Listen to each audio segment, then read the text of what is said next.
बिस्मिल्लाहिर्रहमानिर्रहीम अस्सलाम वालेकुम डियर ऑल व्यूवर्स। उम्मीद है आप सब ठीक ठाक होंगे, खैरियत से। मैं ज़ाकिरुल्लाह एक दफ़ा फिर आज एक नए लेक्चर के साथ। आज का हमारा टॉपिक है थर्मोसाइक्लर यानी पीसीआर मशीन। तो आज के टॉपिक में हम क्या क्या सीखने को हमें मिलेगा। सबसे पहले थर्मोसाइक्लर क्या चीज़ है, इसके अंदर जो वर्किंग प्रिंसिपल है वो क्या है, इस इंस्ट्रूमेंट के अंदर कौन कौन से पार्ट्स हैं और इसकी हिस्ट्री क्या है, बैकग्राउंड क्या है। हिस्ट्री के बाद जो फर्स्ट में थर्मोसाइक्लर डेवलप हुए थे उसके अंदर कौन कौन सी एडवांसेस आ गई हैं और इसकी एप्लीकेशंस क्या क्या हैं, कहाँ कहाँ पे ये अप्लाई हो सकती हैं। So these are the learning points of the today's lecture. So stick to the video, stick to the lecture and be concentrated. Thermocycler हमारे पास एक ऐसा लेबॉर्ट्री इंस्ट्रूमेंट या अपैरेटस है जिसके ज़रिए हम डीएनए या आरएनए को एम्पलीफाई करते हैं, उसके नंबर्स को इंक्रीज़ करते हैं by the process of polymerase chain reaction. Polymerase chain reaction के ज़रिए हम डीएनए के सैंपल को, डीएनए के किसी हिस्से को, उसके नंबर्स की तादाद को बढ़ाते हैं with the help of thermocycler in a process called polymerase chain reaction. ठीक है, तो थर्मोसाइक्लर जो है पॉलीमरेज चेन रिएक्शन के अंदर ये इंस्ट्रूमेंट, ये इक्विपमेंट यूज़ होता है। इसको हम सिंपली पीसीआर मशीन भी कह सकते हैं और डीएनए एम्पलीफायर भी इसको कहते हैं। इस मशीन के अंदर क्या होता है कि मुख्तलिफ जो टेम्परेचर सेंसिटिव रिएक्शंस हैं वो इसके अंदर तय पाते हैं और सारे रिएक्शन इसके अंदर कंप्लीट होते हैं। किसी रिएक्शन के लिए ज़्यादा टेम्परेचर रिक्वायर्ड होता है, किसी रिएक्शन के लिए कम टेम्परेचर रिक्वायर्ड होता है। तो ये उस रिएक्शन को वो प्रॉपर कंडीशन, वो प्रॉपर एनवायरनमेंट और टेम्परेचर प्रोवाइड करता है। इसका वर्किंग प्रिंसिपल किस तरीके से ये काम करता है। थर्मोसाइक्लर क्या करता है कि ये increases and decreases the temperature of the block. इसके अंदर एक ब्लॉक है जिसके अंदर सैंपल रखते हैं और उस ब्लॉक का ये टेम्परेचर इंक्रीज़ करता है या डिक्रीज़ करता है जो हमारे पीसीआर के स्टेप्स हैं उसके अंदर, और ये प्रोग्राम तरीके से करता है, इर्रेगुलरली नहीं करता, बल्कि कभी जो है ज़्यादा करता है अकॉर्डिंग टू द प्रोग्राम और कभी कम करता है। इसके अंदर जो ज़्यादातर स्टेप परफॉर्म होते हैं, थर्मोसाइक्लर इसको इसलिए कहते हैं कि इसके साइकिल्स, एक प्रोसेस जो है बार बार रिपीट होता है। फॉर एग्ज़ाम्पल ये डीनेचरेशन करता है। डीनेचरेशन यानी डीएनए को डीनेचर करता है। जो डबल स्टैंडर्ड डीएनए है उसको सिंगल स्टैंडर्ड डीएनए बनाता है, इसको कहते हैं डीनेचरेशन। इसके अलावा अनीलिंग करता है। अनीलिंग जो प्राइमर डीएनए के साथ अटैच होते हैं इस प्रोसेस को कहते हैं अनीलिंग। और एक्सटेंशन क्या है कि डीएनए जब बनना शुरू होता है तो उसके साथ जो न्यूक्लियोटाइड्स अटैच होते हैं उस प्रोसेस को कहते हैं एक्सटेंशन। तो डीएनए के पार्ट्स वो एक दूसरे के साथ अटैच होते जाते हैं तो वो एक लंबा डीएनए का हिस्सा बन जाता है। सो ये तीनों स्टेप्स, डीनेचुरेशन, अनीलिंग और एक्सटेंशन, इसको बार बार रिपीट करता है। थर्मोसाइक्लर्स क्या करता है, ये डीएनए को एम्पलीफाई यानी उसकी तादाद को बढ़ाता है डायरेक्टली या इनडायरेक्टली। आरएनए को जो रिवर्स ट्रांसक्रिप्टेज या रिवर्स ट्रांसक्रिप्शन का जो प्रोसेस है उसके ज़रिए आरएनए की जो सैंपल्स है उसको भी एम्पलीफाई कर सकता है by the process of polymerase chain reaction. तो ये वर्किंग प्रिंसिपल हुआ थर्मोसाइक्लर का कि इस तरीके से इन स्टेप्स को ये बार बार रिपीट करता है। थर्मोसाइक्लर की इंस्ट्रूमेंटेशन के बारे में डिस्कस करते हैं। तो थर्मोसाइक्लर हमारे पास वो मशीन है कि इसके अंदर एक थर्मल ब्लॉक होता है। ये थर्मल ब्लॉक है और इसके अंदर जो रिएक्शन हम परफॉर्म करना चाहते हैं, जो टेस्ट ट्यूब्स हैं या हमारे पास जो टॉर्पीडोज़ हैं या एलिक्वेट्स हैं, वो इसके अंदर हम रख लेते हैं और इसके ऊपर ये जो लिड है ये इसको भी प्रेस कर लेता है। ठीक है, ये लिड हम इसके ऊपर जब बंद करते हैं तो जो रिएक्शन ट्यूब्स हैं उसको प्रेस कर लेते हैं और नीचे जो हीट ब्लॉक है या थर्मल ब्लॉक है उसके साथ इसको टच कर लेते हैं ताकि इसको जो रिक्वायर्ड टेम्परेचर है, जो स्पेसिफिक टेम्परेचर है इसका, वो अकॉर्डिंग टू द प्रोग्राम हम इसको दे दें और इसके अंदर वो रिएक्शन सारा परफॉर्म हो जाए।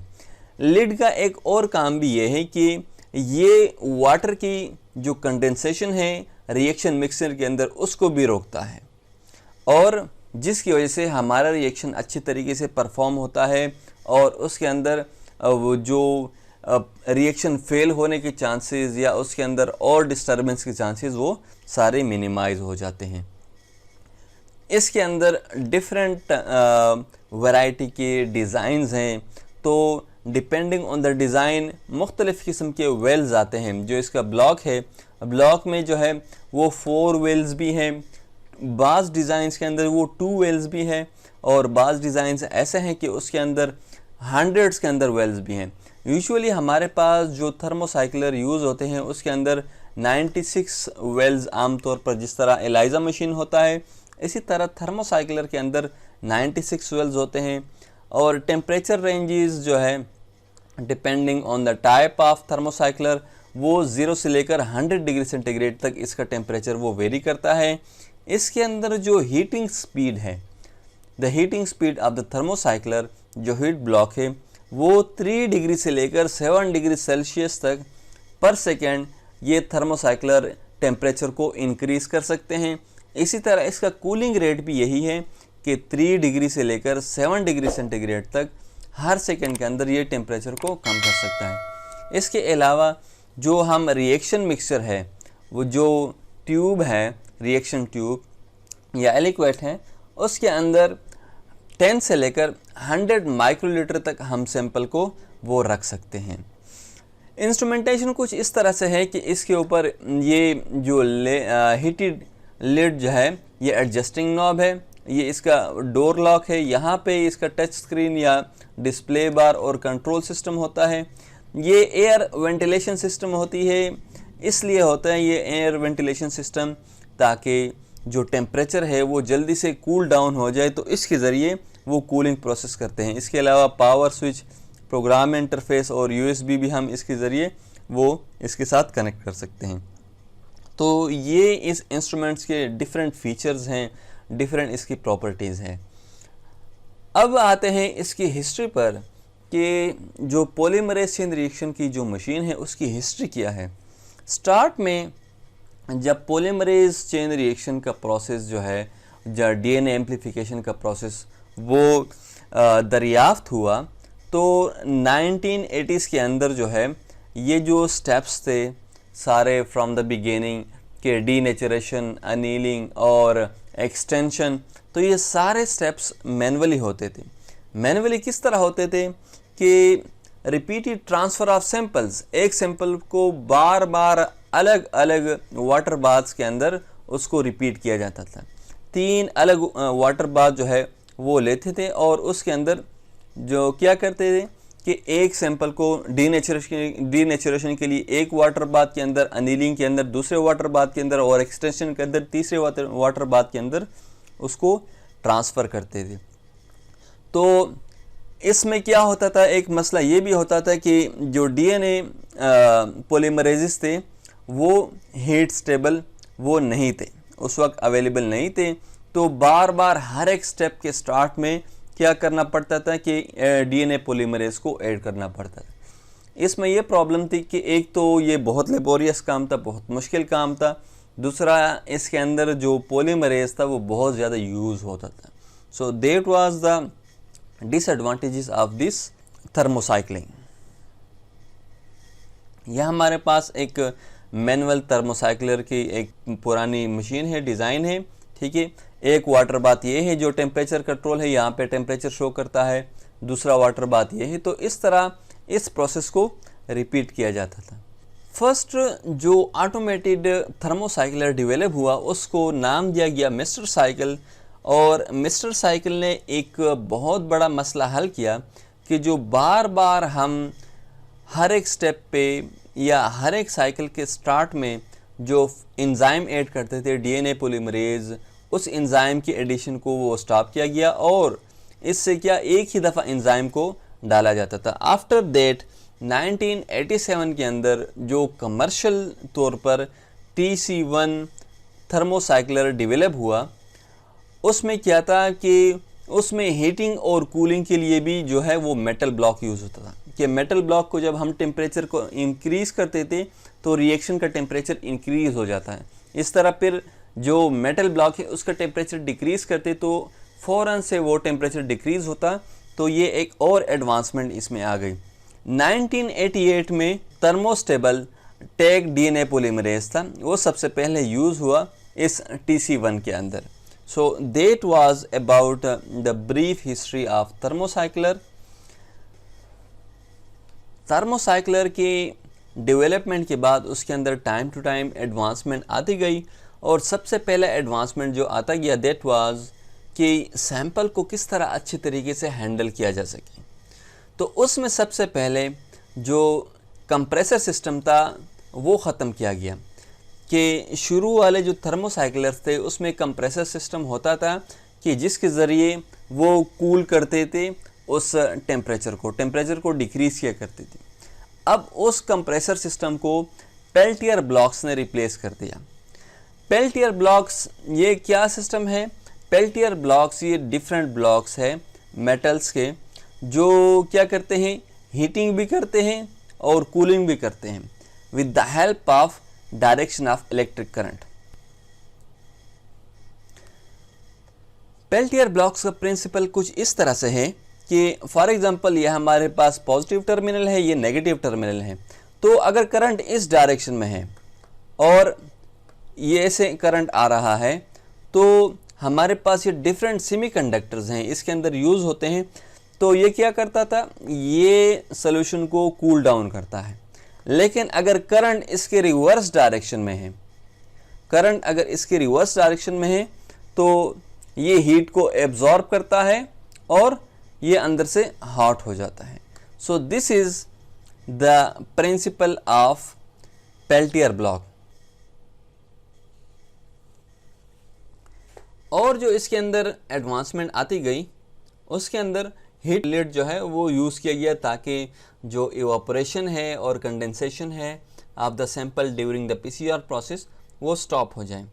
इससे पहले क्या सिस्टम होता था कि प्रीवियसली सैंपल्स होते थे उसके ऊपर ऑयल जो है वो डाल दिया जाता ताकि जो कंडेंसेशन है और इवापोरेशन है वो ना हो जाए। अभी जो थर्मोसाइक्लर्स हैं उसके अंदर क्या होता है कि इंटरचेंजेबल ब्लॉक्स जो है वो नए जो एडवांस मशीनें आ रही हैं उसके अंदर इंटरचेंजेबल ब्लॉक्स यूज़ होती हैं कि हम ब्लॉक्स को छोटे ब्लॉक को भी यूज़ कर सकते हैं, बड़े ब्लॉक को भी यूज़ कर सकते हैं depending upon the sample size, कि हमारे पास एक सिंगल रन के अंदर कितने नंबर ऑफ़ सैंपल हम उसको रन कर सकते हैं। तो हम उसके अकॉर्डिंगली वो ब्लॉक को चेंज भी कर सकते हैं। जो ऑप्टिमाइजेशन है ये बहुत इम्पोर्टेंट है किसी भी PCR के लिए, क्योंकि जब अनीलिंग होती है तो अनीलिंग का टेम्परेचर उसको पहले ऑप्टिमाइज़ किया जाता है ताकि प्रॉपर अनीलिंग टेम्परेचर पे जो हमारे पास प्राइमर्स हैं वो DNA के साथ वो अटैच हो जाए और वो एक्सटेंशन का प्रोसेस स्टार्ट कर ले। तो इसके लिए क्या होता है कि डिफरेंट टेम्परेचर्स को हम चेक करते हैं कि आइदर किस टेम्परेचर पे अच्छी अनीलिंग आती है और हमारा रिज़ल्ट अच्छा आता है। तो ग्रेडियंट थर्मल ब्लॉक इसके लिए डेवलप किया गया। ग्रेडियंट थर्मल ब्लॉक इसका क्या काम है कि ये टेम्परेचर को वेरी करता है, टेम्परेचर कम ज़्यादा हम इसको कर सकते हैं। तो इससे क्या होता था कि एक दफ़ा हम टेम्परेचर वो फॉर एग्ज़ाम्पल 55 डिग्री सेंटीग्रेड वो सेट करते, दूसरी दफ़ा उस पर 58, तीसरी दफ़ा 60, तो इस तरह इसको हम चेंज करते हैं। लेकिन अभी एक इस तरह सिस्टम आ गया है कि इंडिपेंडेंट ब्लॉक सिस्टम आ गया है। पहले एक ब्लॉक था, अब हमारे पास सेपरेट ब्लॉक्स आते हैं। तो एक ही वक्त में हम 3 सेपरेट टेम्परेचर्स को हम सेट कर सकते हैं। इससे क्या होता है कि जो प्रिसाइज टेम्परेचर है और फास्टर ऑप्टिमाइजेशन है वो हमारे पास अचीव होती है और हम किसी भी PCR रिएक्शन को जल्दी से ऑप्टिमाइज़ कर सकते हैं और जो उसका बिल्कुल एग्जैक्ट टेम्परेचर है उसके ऊपर हम उसको सेट कर सकते हैं। ये हमारे पास डिफरेंट टाइप्स के ब्लॉक्स हैं। सब पुराना वाला ब्लॉक इस तरह है कि सिंगल ब्लॉक था, इसको ग्रेडियंट कंट्रोल ब्लॉक भी कहते हैं। ये एक सिंगल ब्लॉक था और नीचे इसके हीटिंग एलिमेंट्स हैं। लेकिन अभी जो नई एडवांसमेंट इसमें आ रही है कि हमारे पास ये मल्टीपल ब्लॉक्स है, एक ब्लॉक ये हो गया, एक ये हो गया और एक ये हो गया, तो सेपरेट अलग अलग ब्लॉक्स हैं। तो इसमें हम ये कर सकते हैं कि इस पे अलग टेम्परेचर सेट कर सकते हैं, इस पे अलग और इस पे अलग। तो एट ए टाइम हम 3, 4, 5 मल्टीपल टेम्परेचर को सेट कर सकते हैं। इससे हमारा ऑप्टिमाइजेशन और प्रोसेस का जो क्वालिटी है वो अच्छी होगी और हमारा रिज़ल्ट वो इससे बेहतर आएगा। और जो फास्टर प्रोटोकॉल्स हैं वो क्या करते हैं, हमारे पास ओवरऑल जो पीसीआर का टाइम है और जो प्रोसेस है उसको स्पीड अप भी करता है और उसकी क्वालिटी में भी इम्प्रूवमेंट लाता है। आमतौर पर पीसीआर के लिए राउंड अबाउट 2 आवर्स चाहिए, लेकिन अगर हम फास्ट प्रोटोकॉल्स को अप्लाई करें और प्रोटोकॉल्स के अंदर एडवांसमेंट लाएं तो हम विद इन 40 मिनट जो है किसी भी प्रोसेस को कंप्लीट कर सकते हैं। और 2 टेक्नोलॉजीज़ के ज़रिए हम इस फास्ट प्रोटोकॉल को अप्लाई कर सकते हैं। एक तो ये है कि जो इसके अंदर पेल्टियर एलिमेंट्स हैं उसके अंदर हम फास्ट रैम्प रेट्स को, उसके लिए हम कैलकुलेशन करें और फास्टर रैम्प रेट्स अप्लाई करें, जिसकी वजह से हीटिंग और कूलिंग ऑफ द सैंपल जो है वो जल्दी हो सके। और इम्प्रूवमेंट प्रोसेसेस क्या करें कि हम जो सैंपल के टेम्परेचर हैं उसकी प्रेडिक्शन, उसकी फॉर्मुलेशन इस तरह करें कि हम पहले से जो हमारा टेम्परेचर है ऑप्टिमाइजेशन का या एनीलिंग का उसका वो पहले से हमारे कैलकुलेशन सही हो। तो इसके लिए जो रिसेंट और न्यू प्रोटोकॉल्स आ रहे हैं उस न्यू प्रोटोकॉल से हमारे प्रोसेस के अंदर काफ़ी सारी इम्प्रूवमेंट आ रही है। एक्सेसिबिलिटी जो है ये भी पीसीआर और थर्मोसाइक्लिंग की जो प्रोसेसिंग है उसमें इम्प्रूवमेंट लाता है। और आमतौर पर जो टच स्क्रीन है या ईजी प्रोग्रामिंग फीचर्स हैं ये भी एफिशिएंट बनाता है हमारे प्रोटोकॉल्स को और हमारे पीसीआर को वो उसके प्रोसेस को इम्प्रूव करता है। इसके अलावा जो पीसीआर को जो एक्सेस है, आमतौर पर पीसीआर को जो प्रीवियस डिज़ाइंस थे उसमें पीसीआर को हम सिंपली बटन्स के ज़रिए या विदाउट टच स्क्रीन्स, तो अभी जो हम नए मशीन्स आ रही हैं उसको हम मोबाइल डिवाइस से, कंप्यूटर डिवाइस से भी कंट्रोल कर सकते हैं। और रिसेंट जो नई एडवांसेस आ रही हैं उसमें हम जो ऑनलाइन इंटरनेट कनेक्टिविटी है उससे भी हम अपने मशीन को शेड्यूल कर सकते हैं, उसको स्टार्ट स्टॉप और उसको पीसीआर की मॉनिटरिंग और उसकी रनिंग कर सकते हैं। So that was all about the advancement of thermocyclers. ये हमारे पास थर्मोसाइक्लर्स शुरू में 1980s में TC1 और TC480, ये फिर 1990s में 2000 में, तो ये इस तरह एडवांसेस आती गई। ये इवोल्यूशन है कि किस तरह इसके अंदर जो है वो इवॉल्व होते गया और इसके अंदर नई नई एडवांसमेंट आती गई। सो that was all about thermocycler. ये मुख्तलिफ डिज़ाइंस के थर्मोसाइक्लर्स हैं और इसके एप्लीकेशंस क्या क्या हैं। थर्मोसाइक्लर से हमारे पास जो रिएक्शन आता है या इसको हम कौन कौन सी जो एम्पलीफाइड जेनेटिक मटेरियल है कहाँ कहाँ पे इसको यूज़ कर सकते हैं। हम इसको क्लोनिंग में भी यूज़ कर सकते हैं, सीक्वेंसिंग में भी यूज़ कर सकते हैं, डिफरेंट जीन्स की एक्सप्रेशन के लिए भी हम इसको यूज़ कर सकते हैं। इसके अलावा जीनोटाइपिंग के लिए भी हम यूज़ कर सकते हैं कि जीन्स के अंदर कौन कौन से जेनेटिक मटेरियल है, कौन कौन सी जीन्स हैं डीएनए के अंदर। तो इन सब के लिए हम थर्मोसाइक्लर को यूज़ करते हैं। वीडियो देखने के लिए शुक्रिया। इस वीडियो के अंदर अगर आपको कोई क्वेश्चन है तो आप कमेंट बॉक्स के ज़रिए आप पूछ सकते हैं। इस वीडियो को लाइक करें, सब्सक्राइब करें, अपने दोस्तों के साथ शेयर करें, इसको डिस्कस करें और मज़ीद किसी टॉपिक पे आपको कंसर्न है, आप वीडियो देखना चाहते हैं तो आप कमेंट बॉक्स में इसको लिखें। अगले लेक्चर तक आपसे इजाज़त चाहूँगा। अस्सलाम वालेकुम, अल्लाह हाफ़िज़।